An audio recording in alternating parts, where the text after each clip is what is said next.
In this demonstration, we're going to look at cloud-native storage in the context of vSphere with Kubernetes, formerly known as Project Pacific. Now, we already have a namespace created, as you can see here. It's active and running, and we already have a storage policy called GC storage profile associated with the namespace. We also have a Tanzu Kubernetes grid cluster deployed, and we'll be looking at creating persistent volumes both in the supervisor cluster and in the Tanzu Kubernetes grid guest cluster.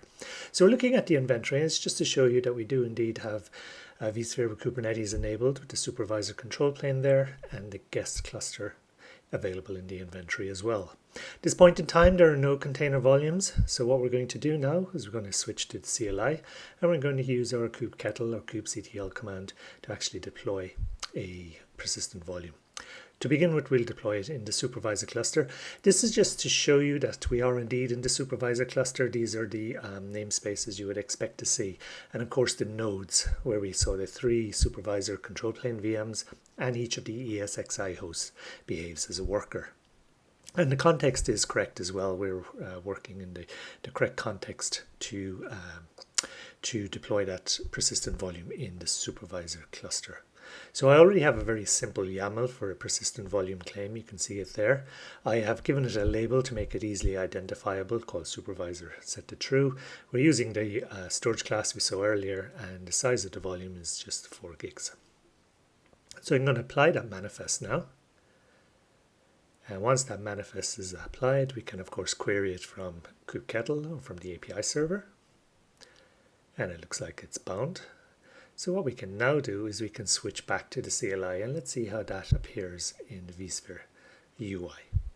So as you can tell, the cloud native storage is after bubbling up all the interesting metadata around that persistent volume, and we can see which cluster it's associated with, which namespace it's associated with. You can see the matching there. You can see my label as well.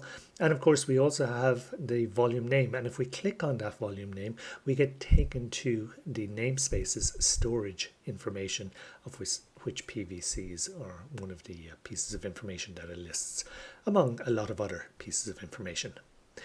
Okay, so that is the interesting information about a persistent volume in the supervisor cluster. Let's now go and do the exact same thing, but in the context of a guest cluster. So I do have to switch context now. How I'm going to do that is I'm going to get the kube configuration for the guest cluster. And now if I look at the namespaces, you can see that this looks more like a more upstream Kubernetes version. There is still some VMware engineering pieces in there.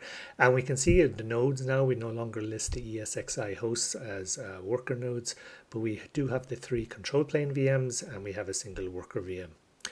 And then we can see the context. The context is indeed set to the guest cluster as well.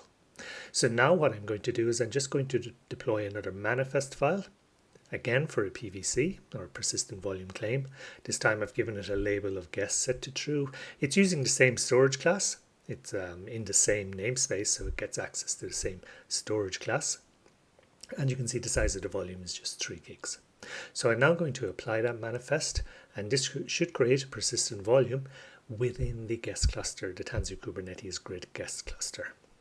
You can see it seems to have successfully bound. So now if we switch back to our vSphere UI, we do indeed see the new persistent volume there.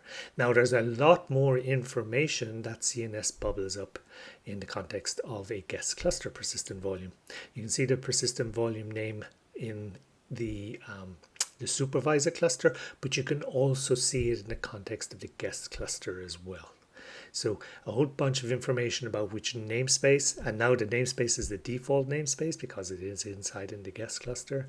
You can see the name, you can see the labels, and all of that good stuff.